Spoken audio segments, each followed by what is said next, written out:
Дойдет дело до переговоров, они были бы рады предоставить.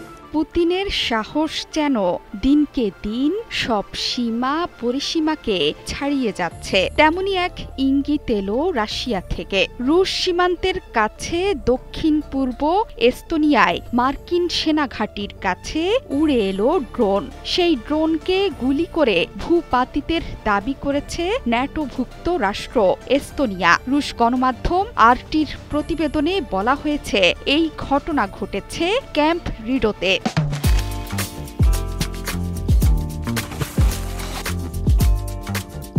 সেখানে অবস্থান করছে মার্কিন সেনাবাহিনীর ৭ম অশ্বারোহী রেজিমেন্টের ৫ম স্কোয়াড্রন। সেখানেই গেল ১৭ অক্টোবর বিকেল ৪:৩০টার দিকে শনাক্ত হয়েছিল এক উড়ন্ত ড্রোন। তখন সেটিকে অ্যান্টি ড্রোন রাইফেল ব্যবহার করে ভূপাতিতের দাবি করেছে বাল্টিক দেশের সামরিক বাহিনী।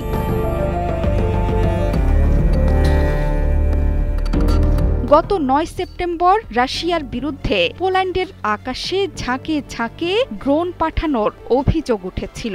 আকাশসীমা লঙ্ঘনের অভিযোগের পর দেশটির পূর্ব সীমান্তে টহল দিতে অতিরিক্ত যুদ্ধ বিমান পাঠায় ন্যাটো। ১৯ সেপ্টেম্বর রাশিয়ার ৩টি মিগ-৩১ যুদ্ধ বিমান এস্তোনিয়ার আকাশসীমায় প্রবেশের অভিযোগ তোলে দেশটি। এমনকি সেখানে ১০ মিনিটেরও বেশি সময় ধরে অবস্থান করেছিল যুদ্ধ বিমানগুলো। যদিও রুশ প্রতিরক্ষা মন্ত্রণালয় বলেছে, ফ্লাইটটি আন্তর্জাতিক আইন মেনেই পরিচালিত হয়, কোনো দেশের সীমান্ত লঙ্ঘন করেনি তারা। চলমান পরিস্থিতিতে দ্রুতই ইউরোপ তথা পশ্চিমাদের সাথে রাশিয়ার একটি বড় যুদ্ধ বাধার সম্ভাবনা তৈরি হয়েছে। এমনকি সম্প্রতি বুরেভেস্তনিক মিসাইলের সফল পরীক্ষা চালিয়ে পশ্চিমাদের রীতিমতো চমকে দিয়েছেন পুতিন। ইউক্রেন যুদ্ধ বন্ধে নিজের দাবি আদায়ে অটল পুতিন এবার চাইছেন পশ্চিমাদের সব দিক থেকে চাপে ফেলতে। এ নিয়ে গোয়েন্দা সংস্থাগুলো বলেছে, ৫ থেকে ৮ বছরের মধ্যে রাশিয়া এবং ন্যাটোর মধ্যে একটি পূর্ণাঙ্গ যুদ্ধের শঙ্কা আছে। অর্থাৎ রুশ সামরিক বাহিনী এখন ন্যাটোর সঙ্গে যুদ্ধের প্রস্তুতি নিচ্ছে। যদিও এসব অভিযোগ অস্বীকার করেছে ক্রেমলিন।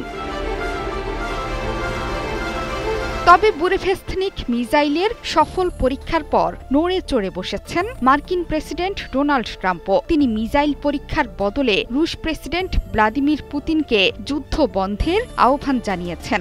আর হুমকি হিসেবে রাশিয়ার উপকূলের অদূরেই যে পরমাণু অস্ত্র বহনে সক্ষম মার্কিন ডুবোজাহাজ মোতায়েন আছে সেটিও মনে করিয়ে দিয়েছেন। যদিও দক্ষিণ চীন সাগরে মার্কিন যুদ্ধ বিমান হেলিকপ্টার ভেঙে পড়ার পর মার্কিন সামরিক সক্ষমতা নিয়ে আবারও বিচার বিশ্লেষণ করতে শুরু করেছেন সমরবিদেরা।